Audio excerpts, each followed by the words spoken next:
नमो ओं विष्णुपादाय कृष्णपृष्ठाय भूतले श्रीमते भक्तिवेदांता स्वामी नित्यानंदने नमस्ते सारस्वते देवे गौरवाणी प्रचारिणे निर्विशेषा शून्यवादी पाश्चात्य देशतारिणे जय श्री कृष्ण चैतन्य प्रभु नित्यानंद श्री अद्वैत गदाधर श्रीवासादि गौरभक्तवृंद हरे कृष्णा कृष्ण कृष्ण हरे हरे हरे राम राम राम हरे हरे.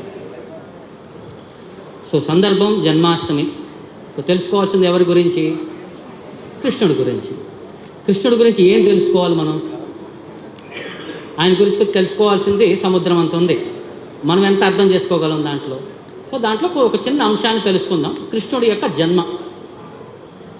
సో చాలామందికి ఈ టెక్నికల్ డీటెయిల్స్ కొన్ని చెప్పరు మనకి. సో ఇవన్నీ మనం బ్యాక్ స్టోరీ నుంచి అర్థం చేసుకోవాలి. ఎందుకంటే కృష్ణుడు ఎవరి కడుపున జన్మ తీసుకున్నారు? ఫస్ట్ తల్లిదండ్రులు ఎవరు? కృష్ణుడి యొక్క తల్లిదండ్రులు ఎవరు? వసుదేవ దేవకి. ఆచార్యస్ ఒపీనియన్లో నంద యశోద కూడా. ఇక్కడ రెండు కన్ఫ్యూషన్ వస్తుంది మనకి, ఎందుకంటే అక్కడ పుట్టాడు ఇక్కడ పుట్టాడు. సో దానికి ఏంటి క్లారిటీ అనేది ఫస్ట్ అర్థం చేసుకోవడానికి ఫస్ట్ ఎంటైర్ హిస్టరీ ఏంటంటే, కృష్ణుడు వసుదేవ దేవకి 8వ సంతానం. సో దేవకి వచ్చేసరికి ఉగ్రసేన మహారాజు యొక్క తమ్ముడు కూతురు, కంసుడి యొక్క చెల్లెలు. సో ఆమెకి పెళ్లి చేసే వయసుకు వచ్చినప్పుడు వీళ్ళ యొక్క సామంతరాజు సూరసేన అనే రాజ్యానికి, సూరసేన అని చెప్పి రాజు ఉంటాడు, వాళ్ళ యొక్క కొడుకు వసుదేవుడు. సో ఆయన వచ్చేసరికి వీళ్ళ దగ్గర కమాండర్ ఇన్ చీఫ్ కింద ఉండేవాడు వీళ్ళ ఆర్మీకి. ఈ ఆర్మీ ఎలా ఉంటుందంటే వీళ్ళందరూ కూడా 18 ఒక గ్రూప్ ఆఫ్ పీపుల్ అన్నమాట. యాదవాస్, వృష్ణీస్, అందక, భోజ, ఇలాగ ఒక 18 తెగలవారు వీళ్ళంతా కూడా. వీళ్ళందరూ ఏంటంటే ఆ 18 తెగల్లోంచి బలిష్టమైన ఒక నాయకుడిని రాజు కింద ఎన్నుకుంటారు. ఆ టైంకి ఎవరైతే స్ట్రాంగెస్ట్ ఉన్నారో he will become the king. It is like a democracy voting అన్నమాట. సో వీళ్ళకు అంటే ఉగ్రసేనుడు ముందు సూరసేన అని చెప్పి, వసుదేవుడు వాళ్ళ ఫాదర్ రాజు. సో నెక్స్ట్ జనరేషన్ వచ్చేసరికి ఉగ్రసేనుడిని ఎన్నుకున్నాం. సో ఉగ్రసేనుడిని ఎన్నుకున్న తర్వాత ఉగ్రసేనుడి యొక్క కొడుకు కంసుడు.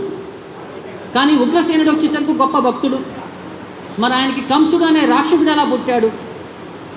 ఇతని యొక్క ప్రీవియస్ హిస్టరీ ఏంటి, ఎందుకు రావాల్సి వచ్చింది, అది కొంచెం తెలుసుకుంటే భాగవతంలో మనకి కృష్ణుడు 3 అవతారాలు తీసుకున్నాడు. అది ప్రామిస్ ఇచ్చాడు వసుదేవ దేవకి. ఫస్ట్ అవతారం వచ్చేసరికి కృష్ణి సుతప, వాళ్ళు తపస్సు చేశారు 10,000 సంవత్సరాలు. ఒంటికాలం మీద నుంచొని ఆయన తపస్సు చేసి భగవంతుణ్ణి ఆయన కోరాడనమాట, నాకు మీరు పుత్రుడి కింద రావాలి అని చెప్పి. సో ఆయన ఆశీర్వాదం ఇస్తూ 3 తరాలుగా అంటే 3 జన్మల్లో నేను మీకు కొడుకు కింద పుడతాను. మొదటి అవతారంలో కృష్ణి సుతప కొడుకు కింద కృష్ణి గర్భ అని అంటారు. 2వ అవతారంలో కశ్యప అదితి కింద వామన అని చెప్పి 2వ అవతారం అంటారు. 3 వసుదేవ దేవకి కింద కృష్ణుడి కింద 3వ అవతారం కింద వచ్చాడు.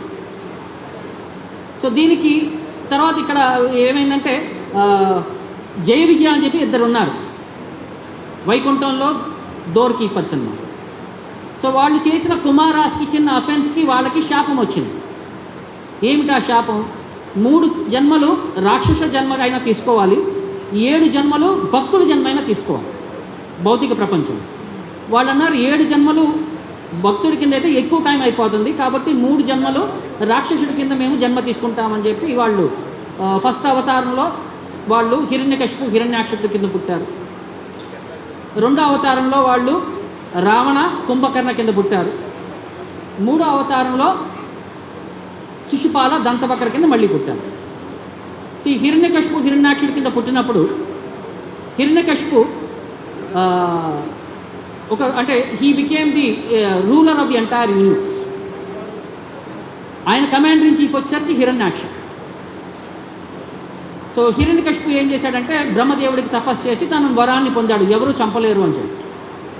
అంటే భౌతికంగా పుట్టిన బ్రహ్మ సృష్టించిన ఏ జీవి కూడా చంపలేడు అన్నాడు. 1. 2, భౌతికంగా ఉండే ఏ ఎలిమెంట్స్ కూడా అతను చంపలేమన్నాడు. 3, పుట్టుక అంటే పొద్దున కానీ రాత్రి కానీ భూమి పైన కానీ ఆకాశంలో కానీ నీటితో కానీ అంటే ఏ వస్తువుతో కూడా చంపలేడు అన్నాడు. Neither living Nar dead can kill him. ఇన్ని కండిషన్స్ పెట్టాడన్నమాట. అంటే భగవంతుడు చూడండి ఆ కండిషన్స్ అన్నీ సాటిస్ఫై చేసుకుంటూ మళ్ళీ వచ్చి చంపాడు. ఎలా చంపాడు? నరసింహస్వామి కింద వచ్చాడు. అది బ్రహ్మ సృష్టించిన సృష్ట కాదు.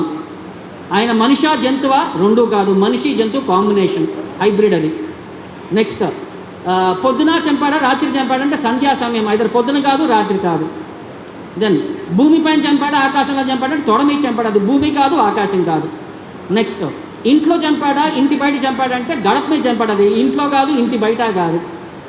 నెక్స్ట్ నైదర్ లివింగ్ నార్ డెడ్ అన్నాడు. దేంతో చంపాడు? గోళ్ళతో చంపాడు.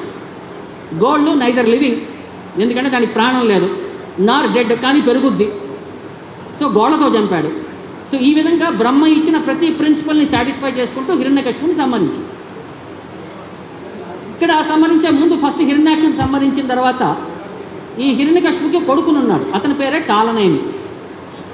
ఈ కాలనేమికి 6 పుత్రులు ఉన్నారు, వీళ్ళు షడ్గర్భాస్ అంటారు. ఈ 6 పుత్రులు ఎవరయ్యా అంటే వీళ్ళు పూర్వజన్మలో మరీచి అనే ఋషి యొక్క కొడుకులు అన్నమాట. బ్రహ్మ యొక్క కొడుకు మరీచి, మరీచి యొక్క కొడుకులు ఈ 6. ఈ 6 కొడుకులు ఒకసారి ఏం చేశారంటే బ్రహ్మ సరస్వతీదేవిని మోహించినప్పుడు వీళ్ళందరూ నవ్వుతారన్నమాట. నవ్వినందుకు బ్రహ్మ కోపం వచ్చి ఆయనకి శాపం పెడతారు వీళ్ళు 6. మీరు అసుర జన్మ తీసుకోండి అని చెప్పి. సో వాళ్ళు కాలనేమి యొక్క కొడుకుల కింద పుట్టారనమాట ఈ 6. ఈ 6 తర్వాత వీళ్ళు వెళ్ళి మళ్ళీ బ్రహ్మదేవుడికి తపస్సు చేసి బ్రహ్మ దగ్గర నుంచి వరం పొందారు, అంటే మృత్యువు నుంచి కాపాడుకోవడానికి. హిరణ్యకశిపు కోపం వచ్చింది. ఎందుకు కోపం వచ్చింది? నేనున్నగా నువ్వు బ్రహ్మదేవుడి దగ్గరికి ఎందుకు వెళ్ళావు? Because he wanted to be that one soul person who can control everything. He wanted to compete Brahma, అదే అతని యొక్క ఉద్దేశం. సో నన్ను కాకుండా మీరు బ్రహ్మ దగ్గరికి వెళ్ళారు కాబట్టి మీ నాన్నక ఎవరైతే మిమ్మల్ని మీరు కాపాడుకుంటూ వచ్చాడో మీ నాన్న మిమ్మల్ని సంహరిస్తాడు అన్నాడు.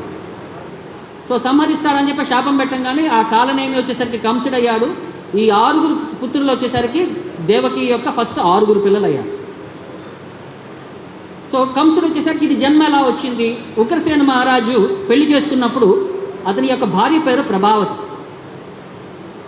సో ఆమె విదర్భ యొక్క రాజు సత్యకేతు యొక్క కూతురు అన్నమాట. సో పెళ్ళి అయిపోయిన తర్వాత ఒకసారి ఇక చాలా కాలం తర్వాత కూతురు రాలేదు అని చెప్పి బాధపడుతూ అల్లుడి ఇంటి దగ్గరికి వచ్చి ఉగ్రసేన దగ్గరికి వచ్చి ఇంటికి పంపించండి మా అమ్మాయిని, కొన్ని రోజులు మాతో పాటు ఉంచుకొని పెంచుకుంటా అంటే కొన్ని రోజులు ఉంచుకొని పంపిస్తామని చెప్పి సత్యవతిని తీసుకెళ్లారనమాట. పద్మావతిని తీసుకెళ్లారు. ఆమె ఇంటికి చిన్నప్పుడు పెరిగిన ప్రాంతాలకంతా వెళ్ళి కొండల దగ్గర, సెలయేరుల దగ్గర, నది దగ్గర అన్ని చోట్ల కూర్చొని ఆ ప్రశాంతమైన వాతావరణంలో చూసుకొని ఆమె చెలికతులతో పాటు ఉన్నప్పుడు ఆమె ఆ పీరియడ్లో భర్తల గురించి వ్యామోహిస్తుందన్నమాట. అరే ఇంత మంచి వాతావరణం, మంచి పిక్నిక్ స్పాటు, నాతో పాటు నా భర్త ఉంటే ఎంత ఎంజాయ్ చేసేదాన్ని అని చెప్పి అలా వ్యామోహిస్తూ ఉంటుందండి. అదే సమయానికి అక్కడ ఒక రాక్షసుడు, ఇతను కుబేరుడి యొక్క ఒక ఇన్ఛార్జ్ మినిస్టర్ అన్నమాట కుబేరుడి దగ్గర. అతని పేరు ద్రోమిల. సో అతను అక్కడ తిరుగుతున్నాడనమాట. ఇతని యొక్క ఒక వరం ఏంటంటే వేరే వాళ్ళ మనసులో ఏదైనా ఆలోచిస్తే ఇతనికి అర్థమైపోతుంది. సో ఆమె భార్య భర్త కోసం వ్యామోహంలో ఉందని తెలుసుకొని ఇతనేం చేస్తాడంటే ఉగ్రసేనుడిలాగా రూపం తీసుకొని ఆమె ముందుకు వచ్చి నుంచుంటాడు. సో భార్య అనుకుంటుంది ఇతను ఉగ్రసేనుడు యుద్ధాని కోసం వెళ్ళాడు, యుద్ధం గెలిచేశాడు, ఇక నన్ను విరహం తట్టుకోలేక ఇక్కడికి వచ్చేసాడు అని చెప్పి ఆమె భర్త అనుకొని ముందుకు వెళ్ళిపోయాడు. సో భర్తని ముందుకెళ్ళంగానే అతను కూడా ఈమె యొక్క మూడ్ అండర్స్టాండ్ చేసుకొని ఇతను వర్డ్స్ ఎలా ప్రజెంట్ చేశాడంటే ఆమెని వశపరిచేసుకొని ఈమె యొక్క ఆ ఇంటెన్సిటీని అర్థం చేసుకొని ఇది మంచి వాతావరణం అని చెప్పి they encourage in population. So అప్పుడు ఆమె ప్రెగ్నెంట్ అయిపోతుంది. తర్వాత ఒకసారి ఈమె స్పర్శ తగలంగానే అర్థమైపోయింది వీడు నా భర్త కాదు అని చెప్పి. కానీ ఆటోమేటిక్గా అక్కడ ఆ ప్రెషర్ వల్ల అతను ఈమెను లొంగ తీర్చేసుకొని ఆమెని ప్రెగ్నెంట్ చేసేస్తాడు. అప్పుడు ఏంటంటే వేదిక్ టైమ్స్లో ఏంటంటే వాళ్ళు ప్రెగ్నెంట్ అవగానే ఇమీడియట్గా బేబీ కూడా బయటకు వచ్చేస్తారు, అంటే బేబీ డెసిషన్ ఉంటుందన్నమాట. సో ఈమె ఎంత ప్రయత్నించినా సరే ఈమె అనుకుంది నా భర్త కాదు, ఇది మా భర్త యొక్క వంశం కాదు, బ్లడ్ కాదు, అతన్ని తీసేద్దాము, అబార్ట్ చేద్దామని చెప్పి ఎంత ప్రయత్నించినా సరే బేబీ లోపల నుంచి బయటకు రావట్లేదు. ఆల్మోస్ట్ ఇక 14 నెలలు బేబీ లోపల ఉందన్నమాట.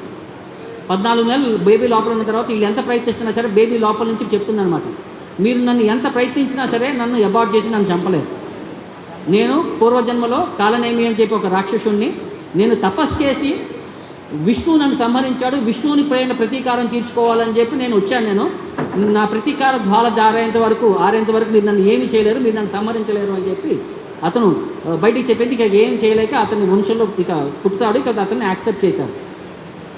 ఇక యాక్సెప్ట్ చేసిన తర్వాత ఇక ఏంటంటే ఈ రాక్షస మనస్తత్వం, రాక్షస అలవాట్లు, ఇక ఏం చేయడం మొదలుపెట్టాడు అంటే ఆ ప్రాంతంలో ఉండే చుట్టుపక్కల ఉండే ఇతను వాళ్ళందరినీ బలిష్ఠులని చెప్పి ఎవరైతే సర్టిఫై చేస్తారో వెళ్ళి వాళ్ళతో యుద్ధం చేశాడు. ఒక కండిషన్ పెట్టాడు అనమాట, నేను ఓడిపోతే జీవితాంతం నీకు దాసుడి కింద ఉంటా, నువ్వు ఓడిపోతే జీవితాంతం నేను చెప్పిన మాట వినాలి. సో అలాగా అన్ని చోట్లకి వెళ్ళి రాక్షసులందరినీ ఓడించడం, వాళ్ళని దాసుల కింద చేసేసుకో. సో అలాగే అన్ని రాజ్యాల నుంచి అన్ని ప్రజల నుంచి ఈ ముష్టిక, చానూర, ఇలాగా ఈ మల్ల యుద్ధం కాడి నుంచి తర్వాత ఈ రాక్షసులందరూ ఉన్నారు, పూతన, అగాసుర, బకాసుర, అంటే మీకు ఇక చెప్పలేనంత రాక్షసులందరినీ ఓడించేశాడు. అంటే he's building his army, he's keeping things ready for him. So తర్వాత ఇక పెద్దవాళ్ళు అయ్యారు, ఇక యువరాజు అయ్యాడు ఇతను. ఇక తర్వాత నెక్స్ట్ చెల్లెలికి పెళ్ళికి సమయం అయింది. సో వసుదేవుడికి ఇచ్చి పెళ్లి చేశారు. పెళ్లి చేసి రథం పైన కూర్చోబెట్టి సాగనంపే సమయంలో చెల్లెలి పైన ఉండే ప్రేమతో నేనే రథం స్వారీ చేస్తానని చెప్పి ఇతనే వచ్చి రథం పైన కూర్చొని చెల్లెల్ని తీసుకొని బయలుదేరే సమయానికి ఒక ఆకాశవాణి వినబడుతుంది. ఏమని చెప్తుంది ఆకాశవాణి? నీ చెల్లెలికి నువ్వెంత ప్రేమగా అయితే చూపిస్తున్నావో నీ చెల్లెలి యొక్క 8వ సంతానం నీ మృత్యుకి కారణం అని చెప్పి ఒక ఆకాశవాణి అజ్ఞాత వాక్యంలో విషయం చెప్పాడు. అప్పుడు వరకు ప్రేమ చూపించిన మనిషి ఒకేసారి క్రూరుడైపోతాడు. ఇంకో సైకో క్యారెక్టర్ లాంటి బయటకు వచ్చేస్తుంది మనిషి నుంచి. ఒక ఖడ్గం తీసుకొని ఇమీడియట్గా దేవకిని చంపడానికి రెడీ అయిపోతాడు. వసుదేవుడు ఏంటంటే అతను మినిస్టర్గా ఉన్నాడు. మినిస్టర్కి ఏంటంటే సమయస్ఫూర్తి ఎక్కువ. ఏ సమయంలో ఎలాంటి మనుషుల్ని ఎలాంటి స్థితిలో ఉన్నా సరే వాళ్ళని పాసిఫై చేసే కెపాసిటీ ఉన్నవాడు. సో ఆ ఇంటెలిజెన్స్ ఫస్ట్ ఏమనుకున్నాడంటే ఫస్ట్ పిల్లల గురించి తర్వాత ఆలోచిద్దాం, ఫస్ట్ దేవకిని కాపాడుకోవాలి. ఎందుకంటే 8వ సంతానం, ఇమీడియట్ సంతానం కాదు. ఇవాళ చెప్పాడు రేపు పుట్టే సంతానంలో మృత్యు అని కాదు, 8వ సంతానాన్ని పడటానికి టైం ఉంది. సో ఈలోపు ఇతను ఏం చేశాడంటే తను ఆధ్యాత్మికంగా చాలా స్పీచ్ ఇచ్చాడు. అంటే కర్మ అనేది ఎవరు బాధ్యులు కాదు, దీనికి మృత్యువు నీ కొడుకు, అంటే చెల్లెలు కొడుకు అన్నారు కానీ చెల్లెలు కాదు కదా, ఇప్పుడు రాసి పెట్టిన దాన్ని ఎవరు మార్చలేరు. అలా అన్ని విధాలుగా చెప్పి కంసుడిని ఓదారుస్తాడు. ఒక ప్రామిస్ ఇస్తాడు. ఏంటంటే నాకు పుట్టే ప్రతి సంతానాన్ని తీసుకొచ్చి నీకు హ్యాండ్ ఓవర్ చేస్తాను. వసుదేవుడి యొక్క ఇంకొక పేరేంటంటే ఆనక దుందుబి, అంటే చెప్పిన మాటని అతను తూచా తప్పకుండా పాటిస్తాడు. సో మాట పైన నమ్మకం ఉంది కాబట్టి వసుదేవుడి యొక్క క్యారెక్టర్ తెలుసు కాబట్టి కంసుడు అనుకున్నాడు అతను నాకు తెచ్చి హ్యాండ్ ఓవర్ చేస్తాడు కాబట్టి చిన్నపిల్లలుగా ఉన్నప్పుడే మనం వాళ్ళని సంహరించవచ్చు, వాళ్ళని ఏం చేయలేరు అని చెప్పి అనుకున్నాడు. సో వీళ్ళిద్దరిని తర్వాత వదిలేశారు. తర్వాత ఒక సంవత్సరం తర్వాత 2 సంవత్సరాల తర్వాత ఫస్ట్ సంతానం పుడుతుంది. ఇక సంతానం పుట్టంగానే పితృవాత్సల్యం, ఫస్ట్ సంతానం పుట్టంగానే చేతిలో తీసుకోగానే ఆ పితృవాత్సల్యం అనేది ఉంటుంది. కానీ మాటకి నిలబడి ఉండాలి, ఎందుకంటే ఈయన పేరే దానికి ఆనక దుందుబి. సో దాని ప్రకారం ఫస్ట్ కొడుకుని తీసుకెళ్ళి కంసుడి దగ్గరికి ఇచ్చేశాడు. సో కంసుడు కూడా చాలా ఆశ్చర్యపోయాడు. మాట పైన ఉండి పితృవాత్సల్యం, అప్పుడే పుట్టిన కొడుకుని తీసుకొచ్చి నాకు హ్యాండ్ ఓవర్ చేశాడు. కంసుడు కూడా ఏమనుకున్నాడంటే అదే నాకు ప్రాబ్లం 8వ సంతానం, ఈ సంతానంతో నాకు ప్రాబ్లం లేదు. సో నువ్వు ఒక పని చేయి, ఈ కొడుకుని తీసుకొని నువ్వు పెంచుకో, నాకు 8వ సంతానం అయినప్పుడు తీసుకొచ్చి చెప్పు, ఆ వాడిని తీసుకొచ్చి హ్యాండ్ ఓవర్ చేయను అన్నాడు. సో బట్ ఈలోపు వెళ్ళిపోయిన తర్వాత ఒక వసుదేవుడు కూడా అనుకున్నాడు వీడికి ఇవాళ పొద్దున్నే లేచి ఏం శకునం చూసామో వీడికి ఇంత మనసు మారిపోయింది. ఇతను కూడా ఏమనుకున్నాడంటే వెనక్కి తీసుకెళ్ళిపోయి నీకు జీవితంలో చాలా గొప్ప అవకాశం వచ్చింది అని చెప్పి వెనక్కి తీసుకెళ్ళిపోయి. ఈలోపు నారదముని ఏం చేశాడు, ఇలా వదిలేస్తే భగవంతుడి అవతారం లేట్ అయిపోద్ది, వీళ్ళు ఒక సంతానం తర్వాత నెక్స్ట్ సంతానం కండరో, దానికి ఏం చేయాలి అంటే కంసుడి దగ్గరికి వెళ్ళి రెచ్చగొడతాడనమాట. నీకు విష్ణువుని నువ్వు నమ్ముతావా అన్నాడు. నమ్మను. ఎందుకంటే ఆయన మాట మీద నిలబడ్డాడు. సో ఒక పువ్వు ఇచ్చాడు, పువ్వులో 8 రేఖలు ఉన్నాయి, ఇందులో ఏది మొదటిది ఏది 8వ రేఖ అన్నాడు. సో కాబట్టి ఆయన 8వ సంతానం అని చెప్పాడు కాబట్టి 8లో ఎవరు 8 అనేది నీకు తెలియదు. సో బెటర్ ఏంటంటే ఎవరిలోనైనా విష్ణువు ఉండొచ్చు, అందుకని చెప్పి నువ్వు 8 మందిని సంహరించేస్తే బెటర్ అని చెప్పి ఈయన పోయి అంటే సైలెంట్గా వెళ్ళి వెనకాల నుంచి ఫిట్టింగ్ పెట్టేసి వచ్చేసాడు అన్న నారదుడు. ఎందుకంటే వై హీ ఈజ్ డూయింగ్ కృష్ణుడు అవతారం తొందరగా వచ్చేస్తుంది. సో కంసుడికి ఇమీడియట్గా కోపం వచ్చింది. ఇమీడియట్గా పంపించిన సంతానాన్ని మళ్ళీ వెనక్కి పిలిపించాడు. వాళ్ళందరినీ గోడకేసి, అంటే కాళ్ళు పట్టుకోవడం, గోడకేసి కొట్టడం అనమాట. మనం బట్టలు ఉతికేటప్పుడు బండరాయి మీద ఎలా వేసి కొడుతుంటో అలా కొట్టేవాడు అనమాట. సో అలాగా 6 సంతానాన్ని ఒకటి తర్వాత ఒకటి 6 సంతానాన్ని సంహరించేశారు.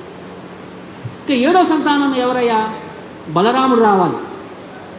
సో కృష్ణుడు ఏం చేశాడంటే, బలరాముడు కడుపులో ఉన్నప్పుడు దేవికి యోగమాయను పిలిపించి ఏం చెప్పాడయ్యా అంటే, నువ్వు ఒక పని చేయమ్మా, నువ్వు బలరాముణ్ణి దేవి యొక్క గర్భం నుంచి తీసుకెళ్ళి రోహిణీ దేవి యొక్క గర్భంలో పెట్టు. అంటే వసుదేవుడికి 18 మంది భార్యలు, అందులో దేవకితో పాటు వాళ్ళు 8 మంది అక్క చెల్లెళ్ళు, దాంతోపాటు ఇంకా వేరే 8 మంది వేరే వాళ్ళు ఉన్నారు, ఇంకొక 2 ఉన్నారు. వాళ్ళిద్దరూ ఎవరయ్యా అంటే, వీళ్ళకి దేవకికి పెళ్లి కాకముందు వాళ్ళిద్దరు ఫస్ట్ పుట్టింది పౌండ్రక వాసుదేవుడు, అందుకని అతని పేరు కూడా పౌండ్రక వాసుదేవ.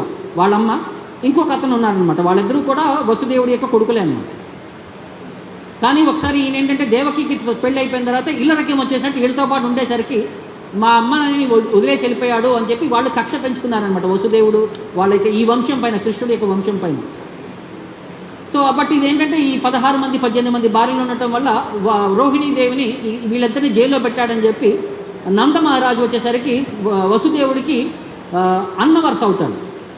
అంటే వీళ్ళ వంశంలో ముందు ఎక్కడో ఒక రాజుకి 2 భార్యలు ఉన్నారు. ఒకళ్ళు క్షత్రియుడి వంశం నుంచి వచ్చిన భార్య, ఇంకొకళ్ళు వైశ్యుడి వంశం నుంచి వచ్చిన భార్య. క్షత్రియుడి వంశం నుంచి వచ్చిన భార్యకి వసుదేవుడు కొడుకైతే, వైశ్యుడి వంశం నుంచి వచ్చిన భార్యకి నంద మహారాజు కొడుకయ్యాడు. సో అలాగా వాళ్ళు పక్కన రాజ్యాలు, అంటే బృందావనం మథురాలో ఉంటే వీళ్ళు అక్కడి నుంచి ఒక 20 కిలోమీటర్ల దూరంలో బృందావనం, గోకులం, ఈ నందగామ అన్నీ అక్కడ ఉంటాయి అనమాట. ఆయన అక్కడ ఉన్నవాడు. సో అక్కడ కొంతమంది ఒక భార్యని అక్కడ షెల్టర్ ఇచ్చాడనమాట వసుదేవుడి దగ్గర, నందమహారాజు దగ్గర షెల్టర్ ఇచ్చాడు.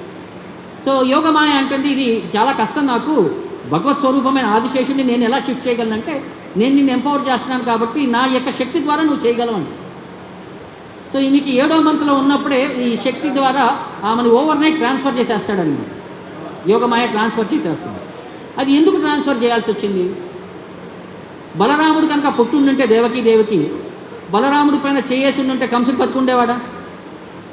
కంసుని ఇమీడియట్గా ఆయనే చంపేసేవాడు. కానీ రూల్ ఏంటి? 8వ సంతానం వచ్చి కృష్ణుడి చేతిలో చావాలట. అందుకనే బలరాముడి చేతిలో వీడిని చచ్చిపోకుండా ఆయన చేతిలో ఆయన చేతిలో చనిపోయేటట్టు ఒకటి ఏం చేశాడంటే, రోహిణీదేవి కూడా అక్కడ ప్రార్థిస్తుంది, భగవంతుడు తన కొడుకు కింద పుట్టాలి అని చెప్పి. సో ఆమె కోరికని తీర్చాలి, కంసుడిని బలరాముడి చేతిలో కాపాడాలి, తన చేతిలో కృష్ణుడు తన చేతితోనే కంసుడిని చంపాలి అని చెప్పి ఇవన్నీ చిన్న అడ్జస్ట్మెంట్లు చేశాడు. సో అక్కడ రోహిణీదేవికి బలరాముడు పుడతాడు. తర్వాత ఇక 8వ సంతానం అయ్యేసరికి వసుదేవుడి యొక్క మనసులోకి భగవంతుడు ప్రవేశిస్తాడు. అతని యొక్క బుద్ధిలోంచి మనసులోకి వచ్చి, ఇతని మనసులోంచి దేవకీదేవి యొక్క మనసులోకి వెళ్ళి, ఆ మనసులోంచి గర్భంలోకి వెళ్తాడనమాట భగవంతుడు. ఇది లైంగిక సంపర్కంలో జరిగిన విషయం కాదు. భగవంతుడు అనేది వాళ్ళ భక్తితో వాళ్ళ మనసు నుంచి వాళ్ళకి ఉద్భవించిన సంతానం. సో 8వ సంతానం ఇక్కడ పుట్టంగానే, అంటే పుట్టకముందు ఏంటంటే కంసుడికి అర్థమైపోయింది, వసుదేవ దేవకి వాళ్ళ యొక్క గ్లో మొత్తం చేంజ్ అయిపోయింది. ఒక పర్సోనా, వాళ్ళ యొక్క ఫేస్ పర్సనాలిటీ అంతా కూడా చేంజ్ అయిపోయింది. అంటే ఆమెలో ఒక డివైన్ పవర్ వచ్చేసిందన్నమాట. సో అదంతా చూసేసరికి కంసుడికి అర్థమైపోయింది, భగవంతుడు ఈ శరీరంలోకి ఎంటర్ అయిపోయాడు అని చెప్పి. సో అక్కడ సెంట్రీలందరినీ రెడీ చేశాడు, వాళ్ళందరికీ ఇన్ఫర్మేషన్ ఇచ్చాడు. ఎప్పుడైనా సరే సంతానం పుట్టంగానే ఆ కేవ్వమని చెప్పి శబ్దం రాగానే ఇమీడియట్గా నాకు ఇన్ఫార్మ్ చేయమన్నాడు. సో ఈ వీళ్ళపైన కూడా నమ్మకం లేకుండా, అంటే అంటే ఈ అక్కడ ఉండే సెంట్రీస్ పైన నమ్మకం లేకుండా బయట ఒక గాడిదని కూడా కాపలా పెట్టాడు. అందుకనే మీకు డైలాగ్ ఉంటుంది, వసుదేవుడు అంతటి వాడే గాడిద కాళ్ళు పట్టుకున్నాడు. ఇది మనకి స్కంద పురాణంలో వస్తున్నమాట రిఫరెన్స్. ఏంటయ్యా అంటే ఏం చెప్తాడంటే, వసుదేవుడు యొక్క అంటే వీళ్ళపైన ఈ సెంట్రీల పైన నమ్మకం లేకుండా ఒక గాడికి ఏం చెప్పాడంటే, నువ్వు ఇక్కడ ఉండు, ఎప్పుడైతే పిల్లడి యొక్క సౌండ్ వినిపించిందో అప్పుడు నువ్వు గట్టిగా సౌండ్ చేయి, నీ సౌండ్కి నాకు మెలుగు వస్తుంది, నాకు ఇమీడియట్గా అర్థమైపోతుంది అని చెప్పాడు. అంటే సెంట్రీ ఇక్కడి నుంచి అక్కడికి వెళ్ళి చెప్పే లోపలికి ఈ గాడి యొక్క సౌండ్ తొందరగా వినపడుతుంది, కొంత తొందరగా అతను ఐడెంటిఫై చేయగలడు. సో తర్వాత 9 నెలలు అయిపోయింది. తర్వాత కృష్ణుడు శ్రావణ మాసం కృష్ణపక్షం 8వ దినం రోజు ఆయన జన్మ తీసుకున్నాడు. సో కల్పన నుంచి జన్మ తీసుకోగానే ఆయన ఫస్ట్ విష్ణు రూపంలో దర్శనం ఇచ్చాడు, చతుర్భుజ రూపం. సో విష్ణు రూపంలో చూడంగానే దేవకీదేవి వసుదేవుడు వాళ్ళు ప్రేయర్స్ ఆఫర్ చేశారు. ప్రేయర్స్ ఆఫర్ చేయగానే వాళ్ళు తర్వాత వాళ్ళు కోరుకున్నారనమాట, ఇంత పెద్దవాడిగా అయితే నమ్మకం, పిల్లవాడికి ఎంత అవ్వాలంటే ఆయన మళ్ళీ చిన్న పిల్లవాడికి అయ్యాడు, చతుర్భుజ రూపంలో మళ్ళీ అప్పుడు దేవకి అంటుంది, నువ్వు ఇలా చతుర్భుజ రూపంలో నువ్వు వెరైటీ పర్సనాలిటీ కింద ఉంటే నిన్ను ఈజీగా అందరూ ఐడెంటిఫై చేయొచ్చు, నువ్వే భగవంతుడు అని చెప్పి నిన్ను ఎక్కడ దాచిపెట్టింది నేను. 4 చేతులు కుర్రాడు అంటే అందరూ వచ్చేస్తారు, సంథింగ్ స్పెషల్ అది. సో నువ్వు మామూలు శిశువు కావాలి అని చెప్పి మళ్ళీ కోరుకుంటావు. అప్పుడు మామూలు శిశువు కింద అయిన తర్వాత ఆయన ఆజ్ఞాపిస్తాడన్నమాట, మీరు ఒక పని చేయండి, ఇక్కడి నుంచి నది దాటండి, గోకులంలో అక్కడ యశోదామాత ఇప్పుడే జన్మనిచ్చింది, అక్కడ మీరు తీసుకెళ్ళి నన్ను అక్కడ ట్రాన్స్ఫర్ చేయండి, అక్కడ ఆడకూతురు పుట్టుంటుంది ఆమెకి ఇచ్చి ఇక్కడ మీరు పెంచుకోండి అని. సో వసుదేవుడు కూడా హ్యాపీ, ఎందుకంటే భగవంతుడు ఆజ్ఞ ప్రకారం అతని కొడుకుని ఎలాగైనా కాపాడుకోవాలి. ఇక్కడ చిన్నపిల్లవాడు కంసుడు వచ్చాడంటే మళ్ళీ చంపేస్తాడు అని చెప్పి. కానీ వీళ్ళందరినీ బంధించి పెట్టారు, కారాగారంలో పెట్టారు, జైల్లో పెట్టారు. మరి ఇందులోంచి మరి ఎలా బయటకు వెళ్ళాలి? సో భగవంతుడి యొక్క లీల వల్ల వీళ్ళందరూ కూడా సెంట్రీలందరూ నిద్రపోయారు, గేట్లన్నీ ఓపెన్ అయిపోయినాయి, ఈయనకి చైన్స్ అన్నీ లూజ్ అయిపోయినాయి. ఇమీడియట్గా బయటకు వచ్చాడు, సెంట్రీలందరూ పడుకొని ఉన్నారు, డోర్లు ఓపెన్ అయ్యి బయటకు వచ్చాడు. అక్కడికి రాగానే గాడి నుంచున్నాడు.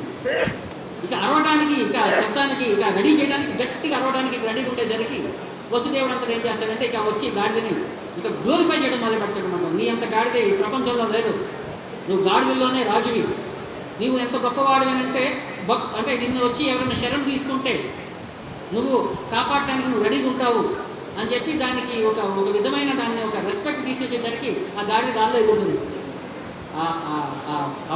గ్లోరిఫికేషన్. సో అప్పుడు చెప్తాడనమాట, నువ్వు ఒక పని చేయాలి, నువ్వు అరవద్దు, నేను ఈ పిల్లవాడిని ఎక్స్చేంజ్ చేసుకొని వచ్చేంత వరకు నువ్వేమి చేయొద్దు అని చెప్పి అప్పుడు దాని కాళ్ళ మీద పడి నువ్వే గొప్పవాడివి, నువ్వు గాడిదలంతా నేను కనుక తర్వాత బయటకు వచ్చిన తర్వాత నేను గాడిదలకు రాజు చేస్తాననేసరికి అది ఉబ్బి తగ్గిపోయిపోయి ఇక సైలెంట్గా ఉండిపోయింది. సో అది కాంటెక్స్ట్ మనకి చెప్పింది, వసుదేవుడు అంతటి వాడు గాడి పట్టుకున్నాడు. సో మళ్ళీ ఇమీడియట్గా వచ్చాడు, అక్కడ యమునా నది దగ్గరికి వచ్చాగానే యమునా నది భగవంతుడు పుట్టాడని చెప్పి పరవశించిపోయి ఉబ్బి తగ్గిపోయి ఎక్కువ ప్రవహిస్తుందన్నమాట. మరి ఎలా వెళ్ళాలి, ఏం చేయాలి అని అంటే అప్పుడు అక్కడ ఒక యోగమాయ ఒక తోడేలు కింద వచ్చి నీళ్ళలో వెళ్ళిపోతుందన్నమాట. ఎంత దూరం వెళ్ళినా సరే దానికి నెక్ వరకే ఉంది వాటర్. అంటే ఒక సింప్టమ్ ఇస్తున్నాడు అన్నమాట భగవంతుడు, దాన్ని ఫాలో అప్ అయి ఫుడ్ స్టెప్స్ నువ్వు కూడా వెళ్ళిపోవాలి. సో అప్పుడు కూడా వాతావరణం అంతా ఎంత ఆహ్లాదకరంగా ఉందంటే ప్రపంచం మొత్తం కూడా ఋషులందరూ కూడా అన్ని చోట్ల వాళ్ళు తపస్సు చేసే వాళ్ళందరికీ కూడా మనసులో ప్రశాంతత వచ్చేసి, అప్పటి వరకు అంతా భయంగా బతికిన వాళ్ళు సడన్గా అందరికీ కూడా ఒక ప్రశాంతమైన వాతావరణం, ఒక హ్యాపీనెస్ అనేది అన్ని చోట్ల ప్రివల్ అయిపోయిందండి. ఆ హ్యాపీనెస్ ఏంటంటే వర్షం కూడా మైల్డ్ జల్లుల కింద పడుతుందన్నమాట. అది పొలకరి జల్లు అని అంటారు. అంటే హ్యాపీనెస్ టీఎస్ లాగా ఎవ్రీవేర్ ఇట్ ఈ సెలబ్రేషన్ ఉంది. సో అప్పుడు పుడుతున్నప్పుడు ఈ వర్షానికి ఈ నదికి ప్రవాహానికి ఇక భయంతోనే మొదలుపెట్టాడు. ఎంత దూరం వెళ్ళినా సరే ఇక నెక్ వరకే వాటర్ ఉంది. సో కృష్ణుడు కూడా ఏం చేశాడంటే ఈ తండ్రి యొక్క ప్రేమ వాత్సల్యం ఎంత ఉంటుందా అని చెప్పి టెస్ట్ చేయడానికి ఏం చేశాడంటే ఈ తీసుకెళ్ళేటప్పుడు ఆ బాస్కెట్ నుంచి నీళ్ళలో పడిపోతాడు. నీళ్ళలో పడిపోయేసరికి వసుదేవుడు చిన్నపిల్లవాడు నీళ్ళలో పడిపోతే ఎంత యాంగ్జైటీ ఉంటుంది, నీళ్ళు పెంచేస్తాడు. స్విమ్మింగ్ పూల్లో మనం పడిపోతే ఎంత టెన్షన్, ఎంత యాంగ్జైటీ ఉంటుంది. ఇమీడియట్గా ఆయన ఒక క్రేజీ కింద ఆయన ఎత్తుకొని మళ్ళీ ఇమీడియట్గా తలకాయ పైన తీసుకొని పెట్టుకొని అంటే he was testing how is that love of the father అని. సో మళ్ళీ తర్వాత అనంత శేషు వచ్చేసరికి ఒక గొడుగులాగా ఒక అడ్డం పట్టుకొని ఉన్నాడు అనమాట, ఒక షెల్టర్ క్రియేట్ చేయడానికి. సో యమునా నది దాటి వెళ్ళి అక్కడ వైపుకి వెళ్ళి చూడగానే అక్కడ యశోదామాత అప్పుడే జన్మనిచ్చి అర్ధరాత్రి అయ్యేసరికి ఇక అంతా లేబర్ పెయిన్లో ఉండేసరికి షీ ఆల్సో ఫెల్ట్ అస్లీప్. ఆమెకు కొడుకు పుట్టాడో కూతురు పుట్టాడో ఆమెకి తెలియదు, స్పర్శ లేదు, స్పృహ లేదు, ఆమెకి ఎగ్జాస్ట్ అయిపోయింది. ఇంట్లో వాళ్ళందరూ కూడా పడుకుండిపోయారు. అంటే ఎంత యోగమైన సిచ్యువేషన్ అనమాట. వసుదేవుడు అక్కడ తీసుకెళ్ళి అక్కడ కృష్ణుని అక్కడ పెట్టి అక్కడ ఉండే పాపను తీసుకుని వచ్చేసాడు. వెనక్కి వచ్చేసి అంతా రాగానే ఈ పాప వచ్చి ఎడవంగానే మళ్ళీ అందరూ సెంట్రీలందరూ లేచిపోయారు, గేట్లన్నీ క్లోజ్ అయిపోయింది. ఆ గాడిద సౌండ్ చేసింది. కంసుడు ఇమీడియట్గా పరిగెత్తుకుంటూ వచ్చాడు. పరిగెత్తుకుంటూ వచ్చి ఇక లోపలికి వచ్చి చూడంగానే అమ్మాయి అయింది. సో దేవకి వచ్చేసరికి కాళ్ళు పడుతుందన్నమాట. ఇది అమ్మాయి అయింది, అమ్మాయి నీ దగ్గర చదువుతుంది, ఈ అమ్మాయి నీకు కోడలు అవుతుంది, లేకపోతే నీ కొడుకుకి ఇచ్చి పెళ్లి చేద్దాం. కానీ ఎంత బతికినాడినా సరే ససైన కంసుడు ఒప్పుకోలేదు. సో ఏం చేశాడయ్యా అంటే కంసుడు ఆ పిల్లలు తీసుకొని మళ్ళీ అందరినీ చంపినట్టు అంతకుముందు చంపడానికి ఇలా గోడకేసి కొట్టడానికి ప్రయత్నించినప్పుడు ఆయన చేతుల్లోంచి జారిపోయి గాల్లోకి వెళ్ళి ఒక దుర్గాదేవి 10 చేతులతో ఆమె దర్శనం ఇస్తుందన్నమాట. దర్శనం ఇచ్చి ఆమె వార్నింగ్ ఇస్తుందన్నమాట, నిన్ను చంపాల్సిన వాడు ఆల్రెడీ ఎక్కడో పుట్టాడు, నీ చావు తగ్గదు. సో నువ్వు నన్ను సంహరించడానికి ప్రయత్నించినా సరే నేను నీ చేతిలో చావును. సో అని చెప్పి ఆమె అక్కడ వార్నింగ్ ఇచ్చి అక్కడి నుంచి ఆమె వేరే చోటకి డిఫరెంట్ ప్లేసెస్లో డిఫరెంట్ నేమ్స్తో ఆమె ఎస్టాబ్లిష్ అయిపోయిందన్నమాట. కంచిలో కామాక్షి, తర్వాత కాశీలో విశాలాక్షి, తర్వాత వైష్ణవీదేవి, అందుకనే విష్ణువు యొక్క చెల్లెలు కాబట్టి వైష్ణవి అని అంటారు ఆమె. సో జన్మాష్టమి రోజు ఆమె పుట్టింది, బట్ కృష్ణుడు ఫేమస్ అయ్యాడు, ఆమె ఫేమస్ అవ్వలేదు. సో అలాగా ఒక 8 to 11 to 12 లొకేషన్స్లో ఆమె యొక్క పేరుతో ఆమె సెలబ్రేట్ అయిపోయింది అనమాట. సో తర్వాత ఇక కంసుడికి ఇమీడియట్గా రియలైజ్ అయ్యాడు అనమాట, ఇది నేను చాలా తప్పు చేశాను, దేవికి వసుదేవుడికి చెల్లెలకి బావగారికి కాళ్ళ మీద పడి మమ్మల్ని క్షమించండి, కర్మానుసారం జరగాల్సింది జరిగింది, నేనేం చేయలేకపోయాను, నేను ఒక ఆట పావుని అని చెప్పి వాళ్ళందరికీ క్షమాపణ కోరుకొని చాలా మనస్తత్వం చాలా మారిపోయిన వాళ్ళకి వెనక్కి వెళ్ళిపోతాం. సో ఈలో కూడా అక్కడ కూడా కృష్ణుడు అక్కడ ఏడవడం మొదలు పెట్టగానే నందమహారాజు వాళ్ళందరూ లేచారు.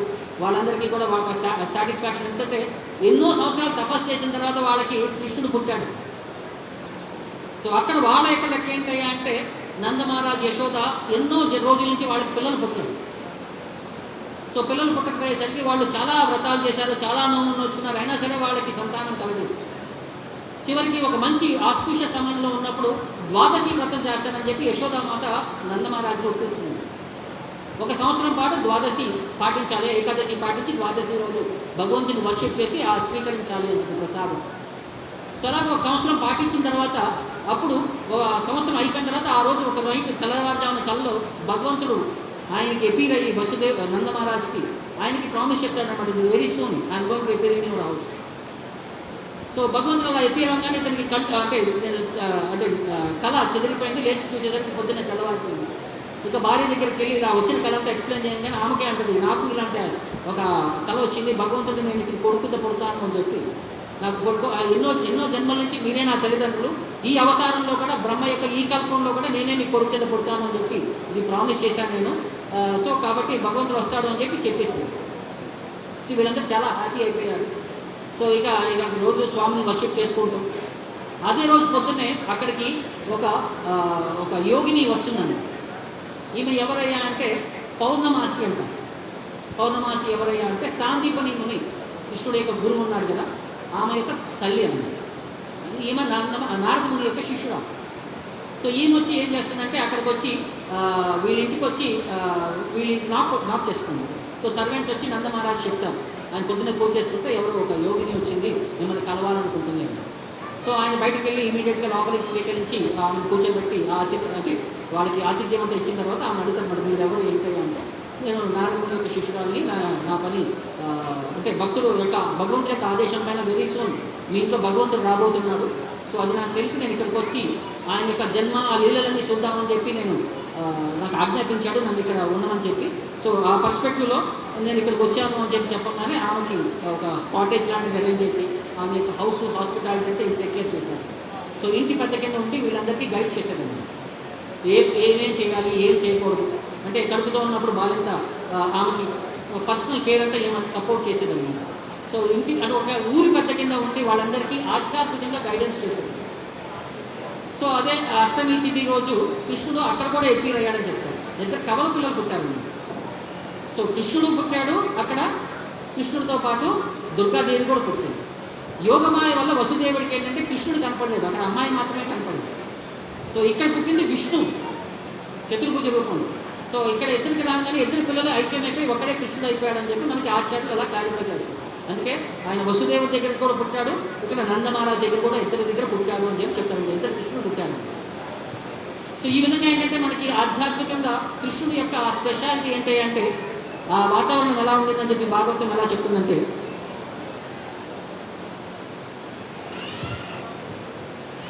యాగశ్చ ఆచరణం ధ్రువశ్చ చ వయః విద్యా గజేంద్రస్య క. అంటే కృష్ణుడు దేంతో సాటిస్ఫై అవుతాడు? మృగారి ధర్మ యాగశ్చ ఆచరణం. మృగారి అని చెప్పి ఒక హంటర్ ఉన్నాడు, అతని యొక్క ధర్మం ఏంటి? ధ్రువస్య చ వయః, ధ్రువుడి యొక్క వయసు ఎంత భగవంతుని సాటిస్ఫై చేయడానికి. విద్యా గజేంద్రస్య చ, గజేంద్రుడి యొక్క విద్య ఏంటి భగవంతుడు ఆయన సాటిస్ఫై అవ్వడానికి. కుబ్జాయ కిమ్ను నామరూపం అధికం కీర్తం సుధామోదనం. కుబ్జా యొక్క సుందరధనం ఏముంది ఆమె పైన సాటిస్ఫై అవ్వడానికి. సుధాముడి యొక్క ధనం ఏముంది కృష్ణుడిని సాటిస్ఫై చేయడానికి. కృష్ణుడు సాటిస్ఫై అవ్వడానికి ఆయన దగ్గర ధనం ఉందని చెప్పారు, కృష్ణుడు సాటిస్ఫై అయింది. వంశకో విదురస్య యాదవపతే ఉగ్రస్య కిం పౌరుషం. విదుడి యొక్క వంశం ఏంటి ఆయన పైన సాటిస్ఫై అవ్వడానికి, ఉగ్రసేన మహారాజు యొక్క పౌరుషం ఏంటి ఆయన పైన సాటిస్ఫై అవ్వడానికి. భక్త్యా తుష్యతి కేవలం చ నచ గుణైర్ భక్తి ప్రియో మాధవ. కృష్ణుడు మాధవుడు ఏంటయ్యా దేనికయ్యా సాటిస్ఫైడ్ అంటే భక్త్యా తుష్యతి కేవలం. సో వాళ్ళలో ఉంటే భక్తికి మాత్రమే భగవంతుడు సాటిస్ఫై అవుతాడు. ఈ భౌతిక ప్రపంచంలో ఉంటే ఏ వస్తువులకి ఏ అర్హతలకి ఆయన సాటిస్ఫై అవ్వదు. సో వీళ్ళందరి యొక్క భక్తికి పరవశించి భగవంతుడు వాళ్ళందరికీ ఒక రెసిప్రికేషన్ అనేది క్రియేట్ చేశాడు. అలాగే నందమహారాజు వసుదేవుడు దేవకి యశోద వాళ్ళ యొక్క భక్తికి మెచ్చుకొని వాళ్ళ యొక్క భక్తికి సంతోషించి వాళ్ళకి ఆయన కృష్ణుడి కింద అవతారం తీసుకున్నాడు. సో రూప గోస్వామి దీన్ని ఎలా ఎక్స్ప్లెయిన్ చేస్తారంటే ప్రేష్టానందే వ్రజేస్తే తైర్ ఆత్మనో అపి విమోహనై లీలా ఉల్లాసేర్ విలసతి శ్రీ లీలా పురుషోత్తమ. ప్రేష్ట ఆనంద వ్రజేస్తే తనతో పాటు ఉండే అసోసియేట్స్ అందరికీ ఆ హ్యాపీనెస్ డెలివర్ చేయడానికి తైర్ ఆత్మనో అపి విమోహనై వాళ్ళ యొక్క ఆలోచన విధానాన్ని కూడా అందరి విధంగా విమోహించాడన్నమాట వాళ్ళందరినీ కూడా. లీలా ఉల్లాసే విలసతి శ్రీ లీలా పురుషోత్తమ. ఈ లీలా పురుషోత్తమైన కృష్ణుడు తన లీలను ప్రదర్శించడానికి అక్కడ జన్మ తీసుకున్నాడని. అశుభ ఊర్ధమైన భగవాన్ వాత్సల్యేన వ్రజేశయ. భగవంతుడికి అసమ ఊర్ధవ సమానమైన వాళ్ళు ఎవరు లేరు, ఆయనకంటే గొప్పవాళ్ళు ఎవరు లేరు. కానీ వ్రజేశతనే అంటే వ్రజేశ్వరీదేవి యశోదామాత యొక్క ప్రేమకి ఈయన బందీ అయిపోతాడు. ఆయన అంటే ఆమె యొక్క భక్తికి ఈయన చిన్నవాడైపోయాడు, దాసోహం అయిపోయాడు ఈమె భక్తికి.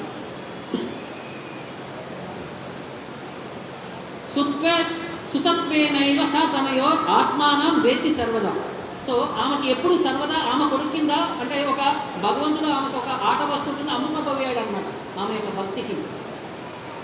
కేచిత్ భాగవత ప్రాహు ఏవం అత్ర పురాతనా వ్యూహ ప్రాదుర్భవే ఆద్యో గృహేషు ఆనక దుర్దుభే. సో కొంతమంది భక్తుల ప్రకారం సో భగవంతుడు పురాతన వేరే అవతారాల్లో వేరే వేరే అవకాశం ద్వారా వ్యూహ ప్రాదుర్భవే ఆద్యో గృహేషు ఆనక దుందుభి. వసుదేవుడి యొక్క ఇంట్లో వాసుదేవ అని చెప్పి కొడుకు రూపంలో పుట్టాడు. గోష్ఠేతు మాయా సార్థం శ్రీ లీలా పురుషోత్తమ.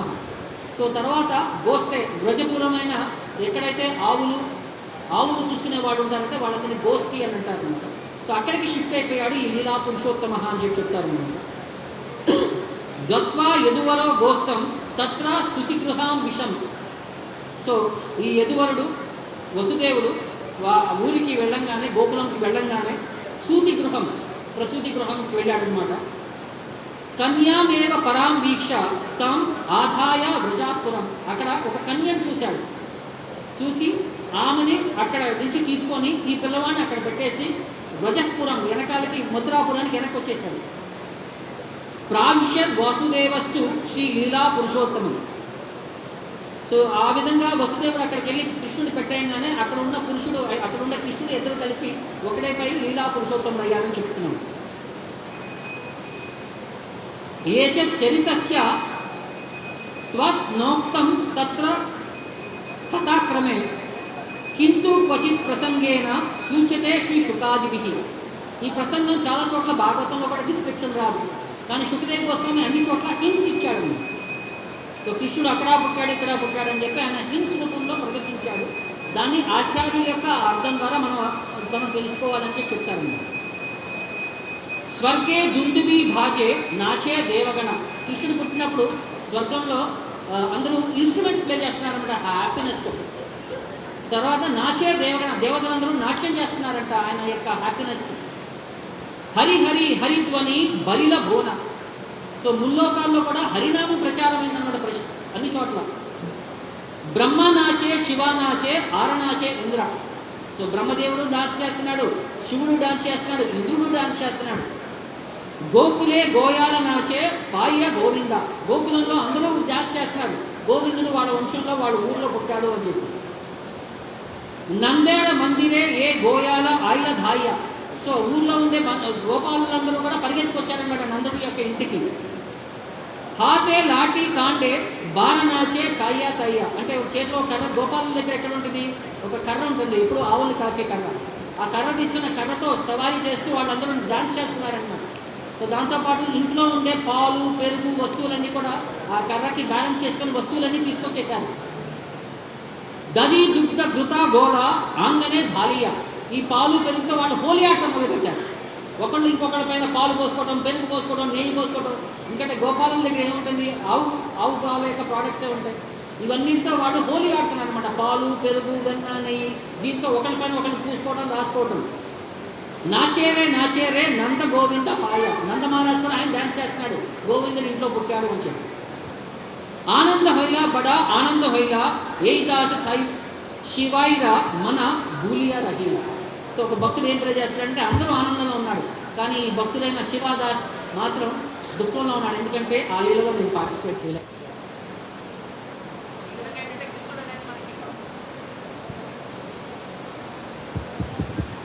ఈ విధంగా కృష్ణుడి యొక్క లీల అనేది మనకి భాగవతంలో చాలా డిస్క్రిప్షన్ వస్తుంది. ఆచార్యస్ అంతా కూడా ఫుల్ గ్లోరిఫై చేశారు. అంటే కృష్ణుడి యొక్క స్పెషాలిటీ ఏంటంటే, 8వ సంతానం యొక్క స్పెషాలిటీ ఏంటంటే అంటే మొదటి పుట్టిన 6 కొడుకులు ఎవరయ్యా అంటే మనలో ఉంటే కామ క్రోధ లోభ మోహ మద మాత్సర్యం. దేవకీదేవి నుంచి ఫస్ట్ 6 గుణాలు బయటకు వెళ్ళిపోయింది. తర్వాత బలరాముడు వచ్చి ఆదిశేషుడు వచ్చి ఆసనాన్ని వేశాడు. సో ఆ ఆసనం పైన 8వ అవతారం కింద కృష్ణుడు వచ్చి జన్మ తీసుకున్నాడు. సో అది 8వ సంతానం యొక్క సిగ్నిఫికెన్స్. సో మనం ఈ జన్మాష్టమికి కృష్ణుడి యొక్క మెయిన్ ఉద్దేశం, ఈ భౌతిక ప్రపంచం వచ్చింది భగవద్గీత ప్రచారం చేయడానికి, భక్తి తత్వాన్ని మనందరికీ అర్థమయ్యే విధంగా దాన్ని ఎక్స్ప్లెయిన్ చేశాడు. సో ఆ భక్తిని మనం అర్థం చేసుకొని ఆయన్ని మనం ప్రాక్టీస్ చేయాలి అంటే భక్తి యొక్క ప్రిన్సిపల్ ఏంటంటే ఈ కలియుగంలో ప్రాక్టీస్ చేయడానికి శాంతి, హరే కృష్ణ మహానామం. సో ప్రతి యుగానికి ఒక యుగ ధర్మం అని ఉంటుంది. ఈ యుగానికి యుగ ధర్మం ఏంటి అంటే నామ సంకీర్తన. ఏం చేయాలి అంటే ఈ హరే కృష్ణ మహామంత్రం, ఎన్నో మంత్రాలు ఉన్నాయి, అన్ని మంత్రాలు అని అంటాం. హరే కృష్ణ మంత్రమే మహామంత్రం అని. ఈ హరే కృష్ణ మహామంత్రాన్ని మనం జపం చేయాలి. సో దాన్ని మనం వినపడేంత శబ్దంలో మనం ఉచ్చరించాలి. దీన్ని సౌండ్ మెడిటేషన్ అంటాం. ఎందుకంటే మన శరీరంలో ఉండే అన్ని సెన్సెస్లో కల్లా స్ట్రాంగెస్ట్ సెన్స్ ఏంటయ్యా అంటే ఇయర్. ఎందుకంటే మనం పడుకున్నప్పుడు కళ్ళు పనిచేయవు, వాసన పనిచేయదు, ఏమీ పనిచేయదు. శబ్దం మాత్రం మనల్ని పనిచేస్తుంది, మనల్ని వేకప్ చేస్తుంది. ఒక మొబైల్ ఫోన్ కాల్, ఒక డోర్ బెల్. సో సౌండ్ వల్ల మనం వేకప్ అవుతాం. So sound is the one which wakes us from sleep to material world. The sound is the one of this Hare Krishna will wake you from this material world to spiritual world. So ఈ శబ్దం అంటే sir this is the call tone dialing number for Krishna. కలియుగంలో just మీరు హరే కృష్ణ, కలికాలే కృష్ణే నామరూప అవతారం. So ఆయన పిలవడానికి మనకి ఏం మొబైల్ ఇన్స్ట్రుమెంట్ అవసరం లేదు, దాంట్లో నెట్వర్క్ అవసరం లేదు, దాంట్లో 3G 4G 5G ఏ జీ అవసరం లేదు. ఒకే ఒక జీ, భక్తి అనే జీ అని ఉండాలంటే మన లోపల ఆ భక్తి అని చెప్పి ఒక ప్రిన్సిపల్ ఉంటే చాలు. భగవంతుడిని ప్రార్థించగానే ఇమీడియట్గా ఆయన కనెక్ట్ అయిపోతుంది. సో ప్రతి ఒక్కరికి రిక్వెస్ట్ ఏంటంటే హరే కృష్ణ మహామంత్రాన్ని జపం చేయాలి. So minimum 108 times. సో ప్రోపాల్ వారి సిద్ధాంతం ప్రకారం 16 రౌండ్లు రాగలగాలి. సో అలవాటు లేదు కాబట్టి ఫస్ట్ మనం ఏం చేస్తామంటే 1 రౌండ్ 108 టైమ్స్. సో అట్లీస్ట్ ఇప్పుడు మనం 3 టైమ్స్ చాంట్ చేద్దాము అందరం కూడా. హరే కృష్ణ కృష్ణ కృష్ణ హరే హరే, హరే రామ రామ రామ హరే హరే. కంప్లీట్ సరెండర్లో అందరూ చేతులు పైకెత్తి ఇక కృష్ణుని ప్రార్థించాలి. అంటే మేము మీ దాసులం, మీ సేవలో ఉన్నాం, మమ్మల్ని మీ సేవలో ఉపయోగించుకోండి అని చెప్పి మన చేతుల యొక్క పైకెత్తే యొక్క సరెండర్ యొక్క ప్రిన్సిపల్ అనమాట. హరే కృష్ణ కృష్ణ కృష్ణ హరే హరే, హరే రామ రామ రామ హరే హరే. లాస్ట్ టైం చాలా మంది ఉన్నారు, సౌండ్ రావట్లేదు, నా వాయిస్ ఎక్కువ వినిపిస్తుంది మీకు. హరే కృష్ణ కృష్ణ కృష్ణ హరే హరే, హరే రామ రామ రామ హరే హరే.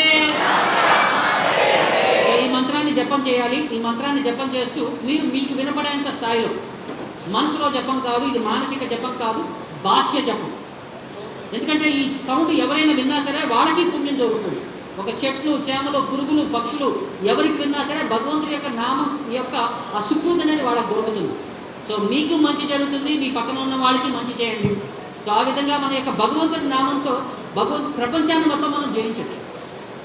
సో ఈ హరే కృష్ణ మన అవకాశాన్ని మనకి కృష్ణుడు మనకి ఈ ఫెస్టివల్స్ అన్ని సెలబ్రేట్ చేసుకొని ఆయన గురించి తెలుసుకొని ఆయన పైన ఆ ప్రేమను మనం పెంచుకునే విధంగా మనకి ఒక ఆపర్చునిటీ ఇచ్చినందుకు మనం ఆచార్యులకి మనం నమస్కారం చెప్పుకోవాలి. ఎందుకంటే భగవంతుడి లీల అనేది మనకి అర్థం కావడానికి, మనకు అర్థమయ్యే విషయంలో ఆయన దాన్ని విడమర్చి ఎక్స్ప్లెయిన్ చేసినప్పుడు మనకి ఇంకా బాగా లోపలికి వెళ్ళిపోతుంది.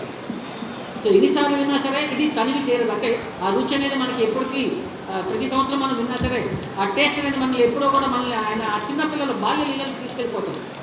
సో కృష్ణుడి యొక్క ఆ స్పెషాలిటీ ఉంది. ఆ స్పెషాలిటీని మనం అలానే మెయింటైన్ చేసుకుంటూ ఆయన పైన అంటే భక్తి ప్రేమను మనం ప్రతి సంవత్సరం పెంచుకుంటూ ఆయన యొక్క సేవలో మనం సాన్నిహిత్యం పెంచుకుంటూ మనం ముందుకు వెళ్ళాలని చెప్పి మనం కోరుకుంటూ భగవంతుని ప్రార్థిస్తూ మనం ఇప్పుడు సెలవు తీసుకుంటాం. హరే కృష్ణ. శిల ప్రభుపాద్కి, శ్రీ రాధా గోవిందకి, శ్రీ గౌరతాకి, శ్రీ కృష్ణ జన్మాష్టమికి, హరినామ సంకీర్తన్కి, హరే కృష్ణ మహామంత్రకి, విదాయ గో